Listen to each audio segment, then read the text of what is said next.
The lack of affordable housing continues to bedevil the county council and the county executive. Just 2 months ago on this show, we discussed how the county is woefully short of meeting the needs for all housing units, not just affordable housing. And to address a part of this problem, there are now two competing bills submitted in the county council to impose some form of rent control, which is described in the Washington Post. The Housing Opportunity, Mobility, and Equity Act, sponsored by council members Jawando and Mink, would limit rent increases to 3%, or the current county voluntary guidelines.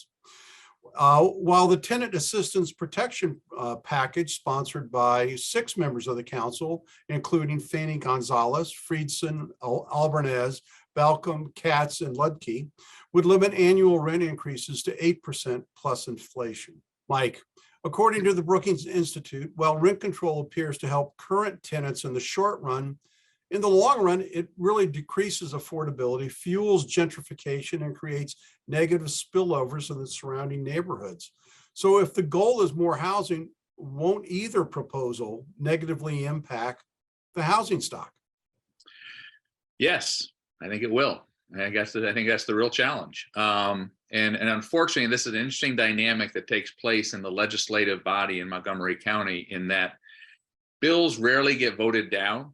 And so the strategy often is, if you see something being introduced that you are opposed to, then you do something that's not quite as onerous as what was being originally proposed.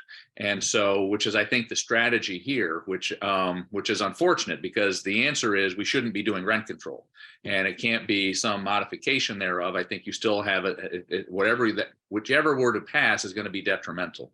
The thing that's interesting is that the Kerner County executive, when he was a council member, this has been one of his babies since, he had 2 things he wanted to do. He wanted to do bus rapid transit, he wanted to do rent control. Those were 2 of his issues. And he's kind of done bus rapid transit, at least in one corridor. And he finally has a council he thinks he can get rent control in. He's got 2 people to introduce a bill. And I think that that's unfortunate, because it's not clear. He was on the council 16 years ago and he wanted to do rent control. And so what problem are we trying to solve? The world is a very different place than it was 16 years ago, and yet that's still the answer to the problem that we're trying to solve. And so I think it shows more a philosophical bent in an effort to try and do something than it does actually trying to solve a specific problem, which is, how do we provide affordable housing? Well, Mike, the easy answer there is the county executive is not stuck 16 years ago. He's stuck in the 60s. So I'm sorry to give you that information. Well, Mark, according to Adam Pugnuko's brilliant and that 4-part, now 5-part analysis, he came out with another piece today. Unless your goal is to stop construction of new housing, rent control of the kind practiced in Tacoma Park is not the answer to Montgomery County's housing challenges. So if not rent control, what's the answer? Well, and that's the challenge, is we need more supply. We have plans to do more transit-oriented housing, which makes sense. It's not necessarily affordable housing, because new housing can frequently be fairly expensive, but creating an increase of supply will long-term have a positive effect. And forgive me, I know this is heresy. I think we also need to look at the areas of the county that have been walled off from potential development in the ag reserve. It may be that we ought to take a look at some opportunities for expanding the available footprint of housing in the county. Look, I couldn't agree with you more. Building mini McMansions in the ag reserve on 5 and 10 acre parcels of land really doesn't solve our solution for housing, and it doesn't really preserve the land either. It's really a poor use of management. It is interesting, because it is the classic snob zoning, high acreage, large, but because it has the name ag reserve, which is not really a meaningful reflection, it ends up being treated as a sacred cow in Montgomery County. Well, and I think that that's an interesting point, because I think there have been efforts to try to really encourage agricultural production, and I think but limited. And I think we've got to really focus in on that if you're going to maintain the ag reserve.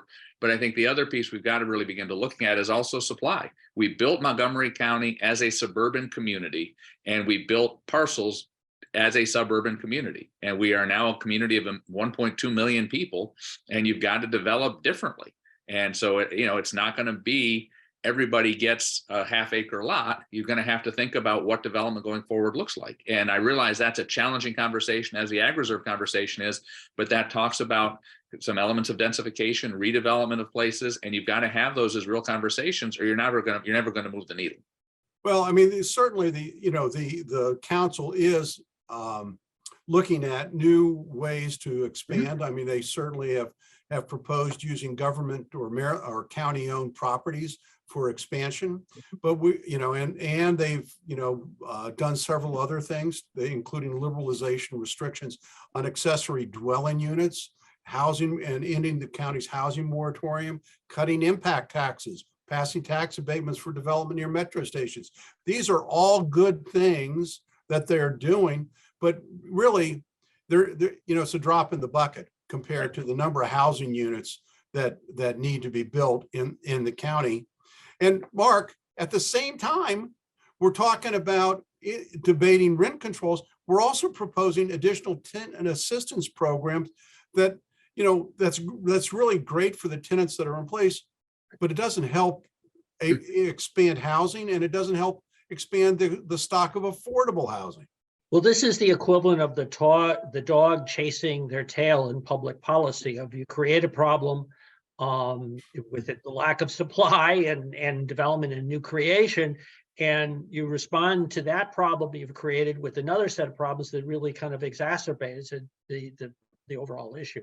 Because you're right, it creates very distinct winners, those people who benefit, but it doesn't necessarily increase supply, which is what we need to do. They all seem like short-term solutions, Mike. Right. They do. You'll have the last word on this. No, and what we really need to do, and I think it's important, is we've got to grow jobs. If our economy is stronger, we'll be able to have more jobs. We'll be able to create more demand or more supply, because more builders will actually build homes, and then we'll increase that supply, which will then have a broader effect on the market, as opposed to trying to say we're growing anemically and then trying to figure out how we kind of modify these prices on the margin and assume that that's how we're going to solve this problem. Well, 100 yards from where I'm sitting is the vacant and abandoned White Flint Shopping Center. And the reason the developer gives for not developing there is a lack of jobs. Mm-hmm. Not that he doesn't have the land, a lack of jobs to support the housing units that are going to be built there. So you're absolutely right.